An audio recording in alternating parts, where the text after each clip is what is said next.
बीच एक ऐसी दुखद घटना जिसने संपूर्ण विश्व को हिलाकर रख दिया। ये घटना उस जहाज की है जिसे सदी का सबसे विशाल और कभी न डूबने वाला जहाज कहा जाता था। इसका नाम है RMS टाइटैनिक।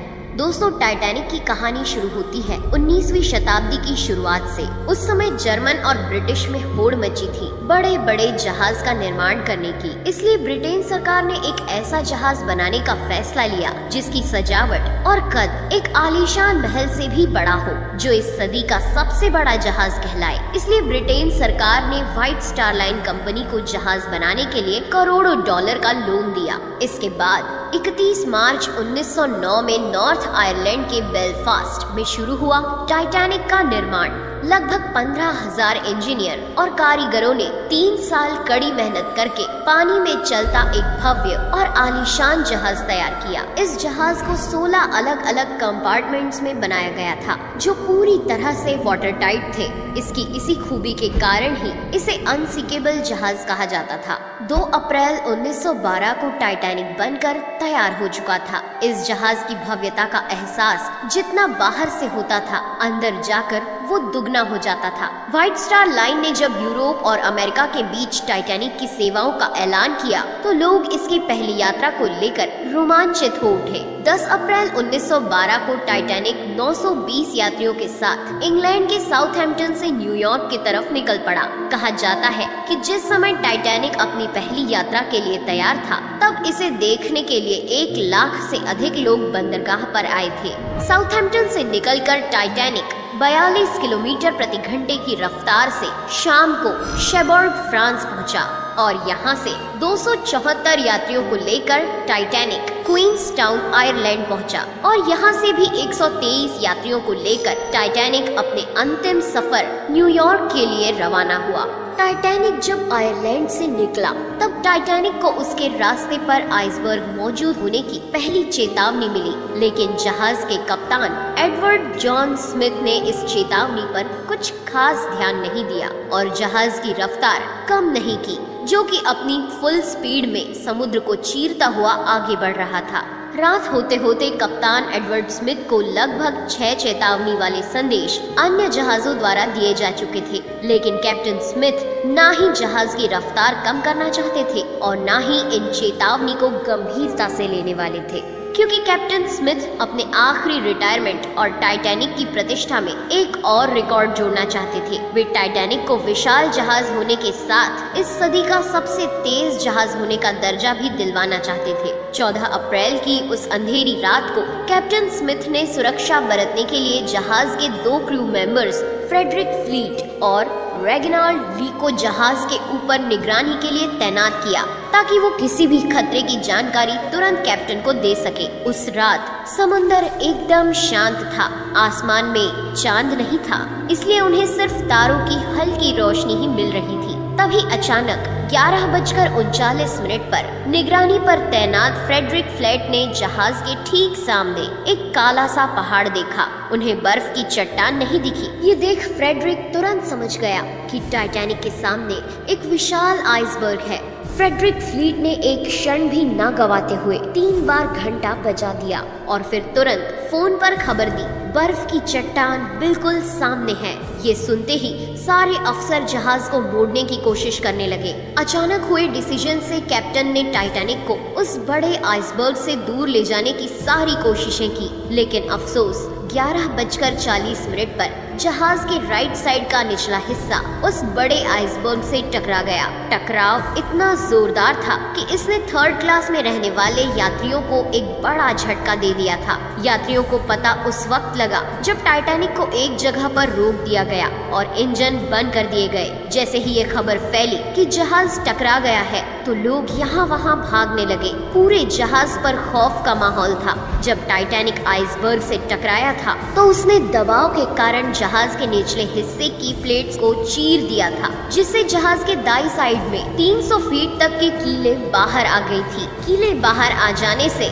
आपस में जुड़ी प्लेट सरक गई और पानी तेजी से अंदर आने लगा।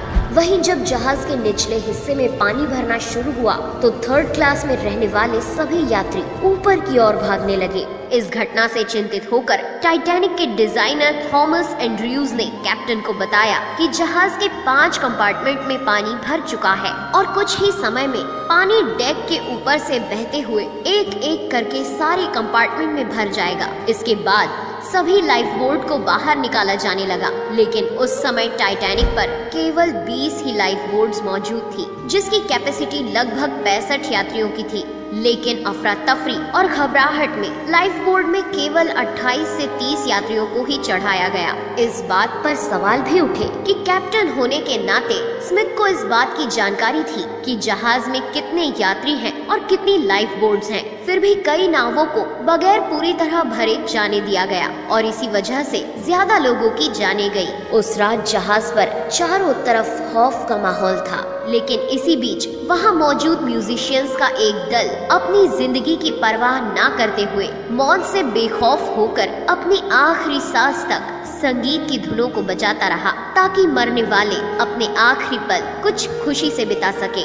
दूसरी तरफ जहाज में 5 से ज्यादा कंपार्टमेंट में पानी भरने से जहाज के आगे का हिस्सा 10 डिग्री तक डूब चुका था, जिससे जहाज के पीछे वाला भाग ऊपर उठने लगा।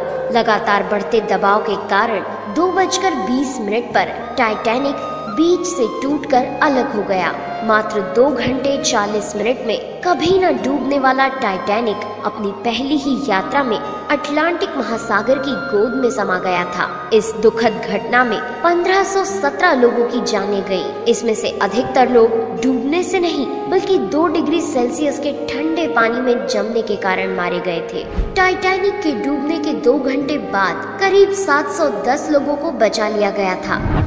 टाइटैनिक के डूबने से लेकर आज तक उसके डूबने के लिए अलग अलग थ्योरी सामने आती रही है, जिसमें कोई थ्योरी इस घटना के लिए कैप्टन स्मिथ को जिम्मेदार ठहराती है, तो कोई थ्योरी टाइटैनिक की बनावट और उसमें इस्तेमाल किए गए मटेरियल को घटिया बताकर उसे इसका जिम्मेदार साबित करती थी। लेकिन 2010 में शुरू किए गए एक प्रोजेक्ट के तहत टाइटैनिक के डूबने की असली वजह जानने के लिए शोधकर्ताओं की एक टीम ने लाखों डॉलर के आधुनिक रोबोट्स और हाई डेफिनेशन वाले कैमरों की मदद से नॉर्थ अटलांटिक ओशियन में रडार तकनीक से स्कैन करके 15 किलोमीटर के क्षेत्र का एक मैप बनाकर टाइटैनिक के हर छोटे बड़े टुकड़ों की 1,50,000 फोटोज और वीडियो इकट्ठा करके टाइटैनिक के मलबे के हर छोटे बड़े टुकड़ों का अध्ययन किया। और लगभग 2 साल की कड़ी मेहनत के बाद सन 2012 में इस टीम ने टाइटैनिक को वर्चुअली तैयार करके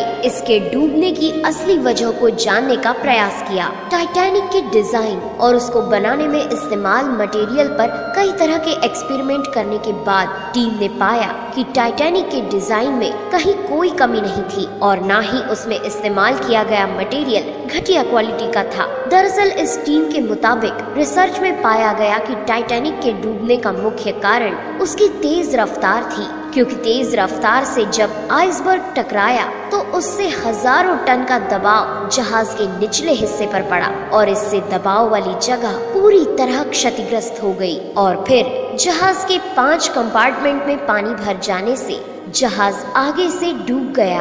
आज टाइटैनिक का मलबा कनाडा न्यूफाउंडलैंड से करीब 600 किलोमीटर दूर 4 किलोमीटर नीचे गहराई में पड़ा हुआ है, जिसकी तलाश एक अरसे से होती रही है, लेकिन कामयाबी 1985 में मिली। उसके बाद से अभी तक 700 से भी ज्यादा तैराक इस ऐतिहासिक मलबे के पास जा चुके हैं। हालांकि 100 साल पूरे होने से इसे पानी के नीचे की धरोहर में शामिल कर लिया गया है, जिसके बाद टाइटैनिक के मलबे का संरक्षण अब संयुक्त राष्ट्र की सांस्कृतिक एजेंसी करती है, ताकि इसके मलबे को गैर वैज्ञानिक और अनैतिक खोजों से बचाया जा सके। खैर, अभी तो 100 साल ही हुए हैं। हो सकता है आने वाली सदियों में समुद्र से टाइटैनिक के ये निशान भी खत्म हो जाए, लेकिन कोई भी आइसबर्ग उस टाइटैनिक को नहीं डुबो सकता जो करोड़ों अरबों दिलों में तैर रहा है। तो दोस्तों, आपको आज का ये वीडियो कैसा लगा कमेंट करके जरूर बताएं। वीडियो पसंद आया हो तो लाइक करें, शेयर करें। फिर मिलेंगे अगले वीडियो में नए एपिसोड के